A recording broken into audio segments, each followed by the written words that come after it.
Hello दोस्तों नमस्कार Madhusudan YouTube channel को आपन को स्वागत। आज भगवान बुद्धकर किसी उपदेश आम भगवान बुद्धदेव अनुसार रागरे हजार खराब भाषा कहवा अपेक्षा चुप रहा भल।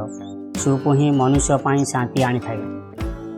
आपणकर जितेबले झगड़ा होता है आपण टेंशन रे राग समय अनेक खराब भाषा गाली गुलज करता किंतु मन रखु सांग मैंने किसी समय पर आपणकर राग शांत हो किंतु आपण को गाली गुलज केबे फेरी आसब ना।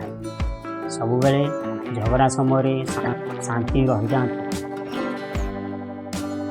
एक खराब सांग पशु ठारू भी खतरनाक होता है कहीं पशु आम शरीर को क्षति करता किंतु खराब सांग दिमाग को क्षति पहुँचे था। केबे दुष्ट लोक सहित मित्रता करंतु ना।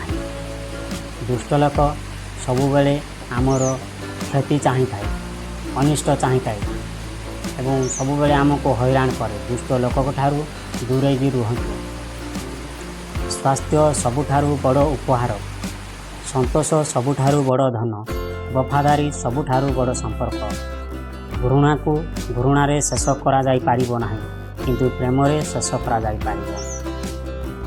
ता प्रति आपन को मन रे जदि घृणा भाव अछि ताहले आपन को संपर्क केबेले सुधरी पारिबो नाही। आपण को मन रे भल पाइबा दिंतु लोक को आपण को संपर्क रे मधुर सृष्टि हब।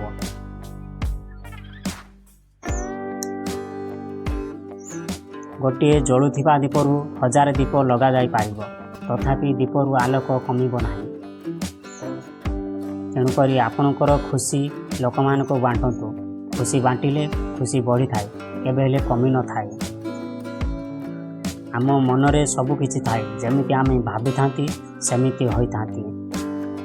बुद्धदेव अनुसार मनुष्य खराब चिंता खराब विचार खराब काम कले सबुबले दुख कष्ट रे रही थाए। जो मनुष्य शुभ विचार एवं भल काम भल चिंता करथाए से सबुबले सुखर जीवन यापन करथाए। जी जागिछि तापाई राति लंबा होई थाए। जे थकी जाइछि तापाई रास्ता लंबा होता है। जे मूर्ख सच्चा धर्म जाने नहीं तापाई जीवन लंबा होता है। आपण अन्य मानकु आलोक देखाइले आपण रास्ता आलोकित हो जीवो। सबुबले अन्य को रास्ता देखातु एवं अन्य को आलोकित करंतु। केबे हेले अतीतर घटना को मन भितरे बांधि रखतु नाही एवं भविष्यत पाई चिंता करंतु नाही। वर्तमान जहाँ चली ताकू नहीं खुशी रे रुहतु। आपण जेते भल बही पढ़िले भी जेते भल प्रवचन शुणिले भी किसी लाभ मिलिबो नाही जदि निज मन भितरे लागू करिवे नाही। भल जिनिस निज मन भितरे निजको परिवर्तन करंतु।